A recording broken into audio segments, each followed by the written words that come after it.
Hi and a warm welcome to Winners Corner this Sunday when we have a Grand Slam 75 round at Sundbyholm racetrack outside Eskilstuna.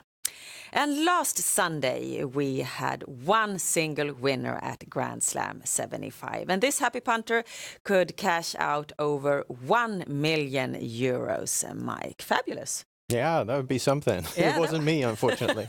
It wasn't me either. What is the likelihood that we will see something similar this Sunday? I don't think it's all that high.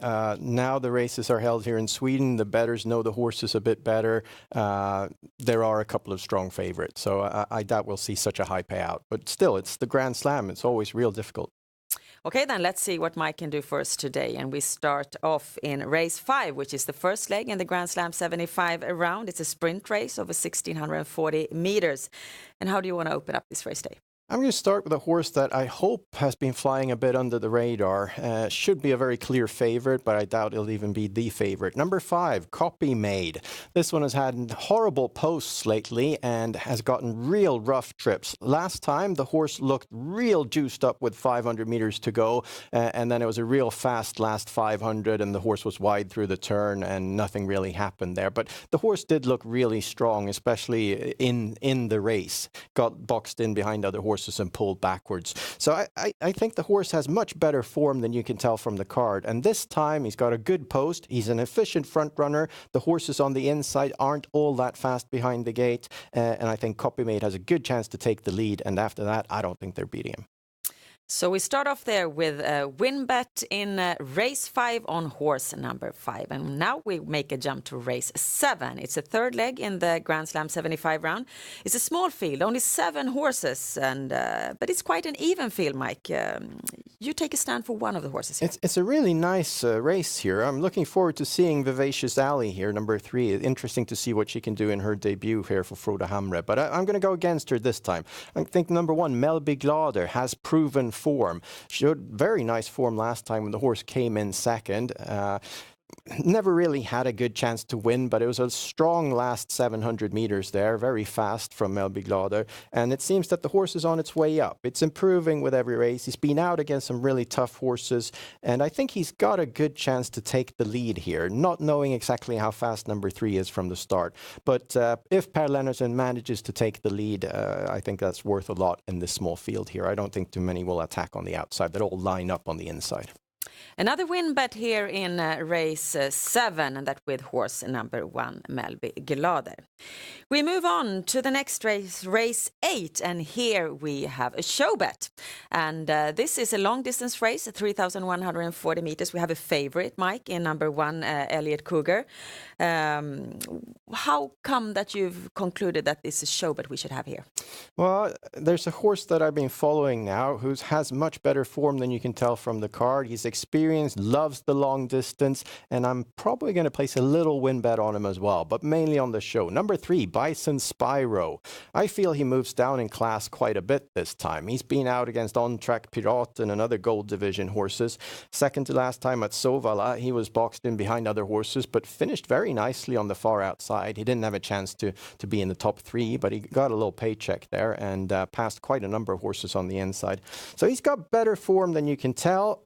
It seems he's going to be quite overlooked this time.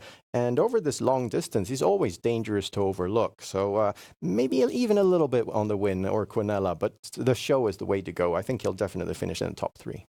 And it is an interesting show bet as well there in horse number 3, Bison Spyro, in race 8.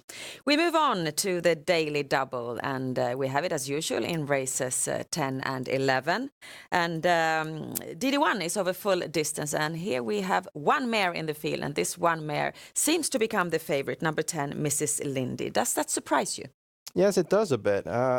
She's got good form, but a very tricky post here, and she's going to have to clear around the whole field. And Mrs. Lindy is not the kind of horse that does that normally. She's more of a front runner. I'm going to go for what I believe will be the front runner. Number 4, Eldorado B, fast behind the gate, has a good post here. 1 and 2 are relatively fast also, but Eldorado B, I think, will manage to push his way to the lead. And after that, I think he offers good value. If DD1 only had one mare, DD2 has nothing but mares in the field, 15 of them. And who do you believe the most in here? Yeah, this one's interesting. Number 7, Indian Front. This horse has good form, raced really well last time when Eric Audison was driving, comes on the outside here and finishes quite strongly there to pick up second place from a horrible starting position, had the number 10 over the sprint distance that time. I think benefits now from half a lap longer, and it's not really a sprinter. Tricky post, of course, on the outside, but on the other hand, Jepson is driving, so that sort of evens it out. So I think we're getting really tempting odds on this combination here. At least I hope so. So Mike has one single combination for the daily double this Sunday. Now let's talk about the Grand Slam 75 round. We have 7 races we must solve, and if we do that, if we succeed with that, we can get rewarded greatly. Let's take a look at your system for this Sunday, Mike. 3 bankers, and we've talked about 2 of them. Number 1, Melby Glader in the 3rd leg, and number 4, Eldorado B in the 6th leg. What can you tell us about your 3rd banker in the long distance race in the 2nd leg, number 5, Indy D? Well, Indy D was so impressive last time in a very comfortable win. If he repeats that, they're not beating him this time. A couple of minuses, though. It's a bit of a travel to Eskilstuna. Last time the horse did that, he went off stride right away. Haugstad's driving instead of Örjan Kihlström, bit of a minus as well. But the capacity on Indy D compared to the rest here is in a class on his own. So it's a bit of a gamble, but I needed 3 bankers to figure it out. So. We haven't either mentioned the 5th leg. It's a sprint race where number 4, Enzo Am, is a favorite that you want to back up with 3 more horses. Tell us how you reasoned in this race. It's a very tricky race, this one. Quite even, relatively inexperienced horses, sprint distance.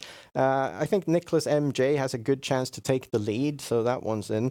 Then Intake also gets a big plus now that Kim Eriksson is driving. That's definitely an improvement for Intake there. Could really help that horse out a little bit.